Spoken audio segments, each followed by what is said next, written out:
నమస్తే. నేను మీ సిద్దిరెడ్డి రామానుజం. ప్రముఖ క్రికెటర్ అంబటి రాయుడు వైసీపీ పార్టీలో చేరిన వారం రోజుల్లోనే బై బై చెప్పేసి తన నిర్ణయాన్ని వెనక్కి తీసుకున్నారు. అయితే ఈ పరిణామం వెనక ఉన్న విశేషాలు ఏంటో తెలియచేయడానికి మనతో ఉన్నారు సీనియర్ జర్నలిస్ట్ దుర్గా కుమార్ గారు. ఆయన్ని అడిగి పూర్తి విషయాలు తెలుసుకుందాం. నమస్కారం రామానుజం గారు. నమస్తే. మా వీక్షకులకు కూడా నమస్కారం. అంబటి రాయుడు క్రికెట్ రంగం విషయంలోకి వస్తే అద్భుతంగా దూసుకువెళ్ళాడు. అంటే తెలుగు వాళ్ళకి క్రికెట్ రంగంలో గొప్ప కీర్తిని తీసుకొచ్చింది ఆయనే. అంటే అదొక రంగం, క్రికెట్ రంగం అనేది ఒక ప్రత్యేక రంగం. అందులో అద్భుతంగా దూసుకెళ్ళిన ఆయన అంత గొప్పగాను రాజకీయాల్లో దూసుకువెళ్తాడని అందరూ భావించారు. అయితే ఆయన మొదట తీసుకున్న నిర్ణయం కరెక్ట్గా లేదని అనిపించింది అందరికీ, అంటే అనలైజ్ చేసుకునేటి విశ్లేషకులందరికీ. ఎందుకంటే ఆయన వైఎస్ఆర్సీపీలో చేరటం అనేదే ఒక రాంగ్ స్టెప్. అయితే చేరిన కొద్ది రోజులకే తన నిర్ణయాన్ని పునఃసమీక్ష చేసుకుని మళ్ళా వెనక్కి వచ్చాడు ఆయన. అయితే ఇలా వెనక్కి రావడంలో ఇంకా ఏం జరిగి ఉండొచ్చు, ఆ పరిణామం, దాని వెనకాల ఉన్న పర్యవసానాలు ఏం జరిగాయో మీ అనుభవంలో చెప్పండి.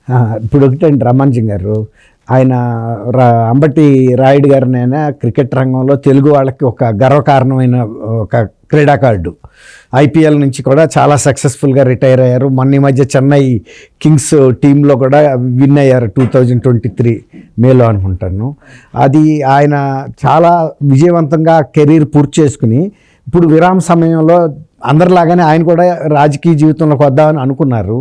మీరు అన్నట్టు రాజకీయ జీవితంలోకి వచ్చేటప్పుడు తీసుకునే నిర్ణయం అనేది చాలా జాగ్రత్తగా తీసుకోవాల్సిన నిర్ణయం, చాలా అనుభవంతో తీసుకోవాల్సిన నిర్ణయం. రాజకీయ రంగం వేరు, క్రీడా రంగం వేరు. కాబట్టి ఈ రెండింటికి పొంతన లేని విషయం. ఆయన రాజకీయ రంగం గురించి విశ్లేషించుకోవడానికి కానీ, తర్వాత రాజకీయాలంటే ఎట్లా ఉంటాయనే పూర్తి అవగాహన లేదు. అయితే జగన్మోహన్ రెడ్డి గారి పార్టీ ఇప్పుడు అధికారంలో ఉంది కాబట్టి సహజంగా మళ్ళీ ఎలక్షన్ కూడా దగ్గరలో వస్తున్నాయి కాబట్టి ఆయన ఏమనుకున్నారంటే ఈ పార్టీలో చేరితే బాగుంటుందని. మరి ఆయన అభిమానులు కూడా కొందరు చెప్పు ఉండొచ్చు. ఇందులో ఏమైనా సామాజిక వర్గాలకు సంబంధించిన ఇన్ఫ్లుయెన్స్ కూడా ఏమైనా ప్రేరణ ఉంటే కూడా ఉండొచ్చు, మనం చెప్పలేము. కానీ ఆయన సామాజిక వర్గాల ప్రేరణ మీద ఆధారపడదగ్గ వ్యక్తి అయితే కాదు. ఆయన వీటన్నిటికీ అతీతమైన వ్యక్తి. ఆయన స్థాయి వేరు. కాబట్టి గత వారం క్రితమే ఆయన జాయిన్ అయ్యారు.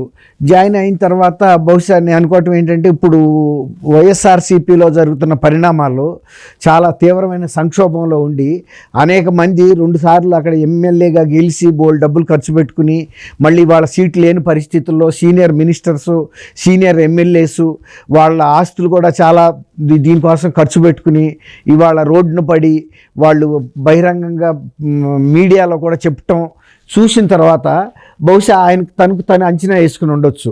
ఇప్పుడు వాళ్ళ పరిస్థితే ఇలా ఉంటే, ఇంత రాజకీయ కుటుంబాల్లో పుట్టి రాజకీయంలోనే పుట్టి పెరిగిన వాళ్ళు ఈ విధంగా దెబ్బతిని రోడ్డున పడి ఆక్రోశిస్తున్నారు. మమ్మల్ని రోడ్డున పడేశారు, మా జీవితాలు పాడైపోయినాయి. కాపు రామచంద్రారెడ్డి లాంటి వ్యక్తే నిన్న ఏం చెప్పాడు, నేను నా భార్య కూడా పోటీ చేస్తాము, వదిలిపెట్టేది లేదు, ఇండిపెండెంట్గా అయినా చేస్తాము, ఏ పార్టీ సీట్ ఇచ్చినా కూడా పోటీ చేసి మేము గుణపాఠం చెబుతాం వైఎస్ఆర్సీపీకి అని. ఇప్పుడు మనం ఒక ఇంట్లోకి వెళ్తున్నాం అనుకోండి, ఆ ఇంట్లో కనుక పెచ్చులూడి మీద పడుతున్నాయి అనుకోండి, సపోజ్ మనం ఆ ఇంట్లోకి వెళ్ళటానికి ఇష్టపడతామా? అద్దెకే దిగుతానికి వెళ్ళాము, కొనటానికి కూడా కాదు, అద్దెకే వెళ్ళాము. పట్పటాయిని వచ్చి సీలింగ్ కింద పడిపోతున్నాయి. చూస్తే ఏ గోడలన్నీ నెర్లిచ్చి ఉన్నాయి, ఏది ఎప్పుడు పడిపోద్దో తెలియట్లేదు. అటువంటి ఇంట్లో ఉంటే ప్రాణ ప్రమాదం కదా. ఎవరు మళ్ళీ వెంటనే ఉపసంహరించుకుంటాం, ఇచ్చిన అడ్వాన్స్ కూడా వదిలేసుకునైనా బాబు పర్వాలేదు అంటే మేము రాము, కొద్ది కాలం పాటు మేము ఎక్కడైతే ఉన్నామో అక్కడే ఉంటాము, ఇప్పుడు మంచి రోజులు కాదనో ఏదో కారణం చెబుతాం. అంటే మీ ఇల్లు పడిపోతుందని చెప్పలేం కదా. అట్లాగే ఆయన కూడా కొద్ది కాలం ఇప్పుడు ఇది సరైన సమయం కాదనిపిస్తుంది, నేను నా నిర్ణయాన్ని తాత్కాలికంగా వాయిదా వేసుకున్నాను, అట్లాగే చెప్పాలి కదా. తర్వాత నేను ఏం నిర్ణయం తీసుకుంటా అనేది నా అభిమానులకి అందరికీ కూడా తెలియజేస్తానని గౌరవంగా ఒక ప్రకటన ఇచ్చి పక్క తప్పుకున్నారు.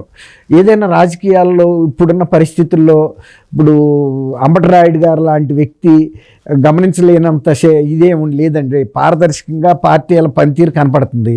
ముఖ్యంగా వైఎస్ఆర్సీపీ పార్టీ కానీ ప్రభుత్వం కానీ ప్రజల్లో ఎంత వ్యతిరేకత ఉందో ఆయన కూడా సమాజంలో తిరుగుతున్నాడు కదా.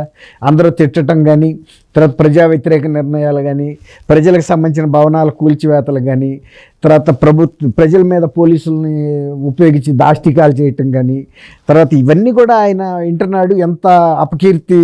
ఇదే టైంలో షర్మిల గారు కూడా సొంత కుటుంబ సభ్యులే ఆయనతో ఏకీపించట్లేదు. వాళ్ళు వేరే పార్టీ తరఫున వచ్చి ఈ పార్టీ మీద రేపు అటాక్ చేయడానికి సిద్ధంగా ఉన్నారు. ఇవన్నీ చూసిన తర్వాత ఎంత ధైర్యస్తుడికైనా కూడా, ఎంత మంచి మనసుతో ఉన్నా, లేకపోతే ఏదో సేవ చేయాలనుకున్నా, వేదిక ఇది కాదేమో, ఇది కరెక్ట్ వేదిక కాదు, నేనేదో తప్పుకుని వచ్చాను. సపోజ్ మనం ఒక ట్రైన్ ఒక ప్లాట్ఫామ్ మీద ఉంటే ఇంకో ప్లాట్ఫామ్కి వెళ్ళాం అనుకోండి, గబాలను మళ్ళీ మన ట్రైన్ ఏ ప్లాట్ఫామ్ ఉందో ఆ ప్లాట్ఫామ్కి వస్తాం. అంత రాంగ్ ప్లాట్ఫామ్ మీద నుంచి మన ట్రైన్ ఎప్పటికీ రాదు.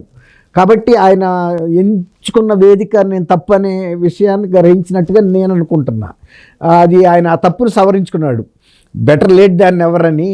ఏదైనా తప్పు ఎవరైనా నిర్ణయించుకుని, ఇప్పుడు పెద్ద పెద్ద రాజకీయ ఉద్దండులైన వ్యక్తులు కూడా నిర్ణయాలు తప్పు జరుగుతాయండి. ఇప్పుడు అంతెందుకు, మన తెలంగాణ జరిగిన ఎలక్షన్లో కేసీఆర్ గారు రాజకీయ ఉద్దండు, జాతీయ స్థాయి రాజకీయాలను గడగడలాడించిన వ్యక్తి తన సొంత రాష్ట్రంలో నిర్ణయాలు తీసుకోవటంలో తప్పుపడ్డాడు. అంటే ఇట్లా ఆయన ఏమనుకున్నాడంటే, ఎవడు నన్ను చేయలేరు, ఏ పార్టీ కూడా నా దగ్గరికి కూడా రాలేదు, నా జీవితకాలం ముఖ్యమంత్రిగా ఉండే అంత శక్తి నాకు ఉందనుకున్నాడు. అంచనా తప్పింది. అట్లాగే ఆయన కూడా జగన్మోహన్ రెడ్డి గారి పార్టీ గురించి ఒక అంచనాతో, ఒక డ్రీమ్తో వచ్చి ఉండొచ్చు. కానీ వచ్చిన తర్వాత అంతర్గతంగా జరుగుతున్న పరిణామాలు కానీ, జగన్మోహన్ రెడ్డి గారిని మినిస్టర్లే కలవలేరు, సీనియర్ ఎమ్మెల్యేలే కలవలేరు. ఇప్పుడు నే పార్టీలో చేరితే మాత్రం అసలు నాకు అక్కడ ఇంటర్వ్యూ ఉంటుందా ఉండదా ఇవన్నీ తెలుస్తాయి కదండి.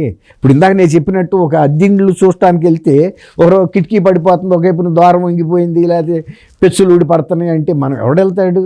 అట్లాగే ఆయన కొంత గ్రహింపు చేసుకుని ఆ నిర్ణయాన్ని సవరించుకున్నారని నేను అనుకుంటున్నాను అండి. అది రాజకీయం అనే ప్రయాణాన్ని ప్రారంభిస్తూ గొప్ప తెరచాపతోటి ఆ అవతల ఒడ్డుకి చేరాలనుకున్నాడు. ఆయన విజయ తీరాలకు చేరాలనుకున్నాడు ఒక మాటలో చెప్పాలంటే, మన అంబటి రాయుడు. అయితే అది మునిగే పడవ అని తెలిసి తెలివిగా మళ్ళీ తన ఒడ్డుకి తను చేరుకున్నాడు. బాగా చెప్పారు. ఇప్పుడు పడవ బయట నుంచి చూసినప్పుడు పడవ బాగానే కనపడుతుంది. లోపలికి వెళ్ళి వచ్చిన తర్వాత ఆయన ఎక్కిన తర్వాత లోపల నుంచి నీళ్లు ఊరుతున్నాయి అనుకోండి, ఈ పడవ సగం దూరం కూడా వెళ్ళదు అని అనుకున్నప్పుడు వెంటనే ఒడ్డునున్నప్పుడే దిగేస్తే బార్లో వచ్చేసేయచ్చు. మీరు అన్నట్టు ఓటి పడవ ఎక్కడ కదా, మునిగిపోతున్న పడవని ఎంత టైటానిక్ అయినా అయి ఉండొచ్చు గొప్పది, కానీ మునిగిపోతున్నప్పుడు ఎంతోసేపు పట్టదు మునగటానికి. కాబట్టి మీరు అన్నట్టు అది కూడా ఆయన గమనించి ఉంటాడు. ఈ గమనించిన మీదట ఆయన గౌరవంగా ఉపసంహరించుకుని బయటకు వచ్చేసాడు. ఆయనకి భవిష్యత్తులో అయినా మంచి రాజకీయ జీవితం ఉండాలని మనం కోరుకుందాం అండి, ఒక మంచి వ్యక్తిగా.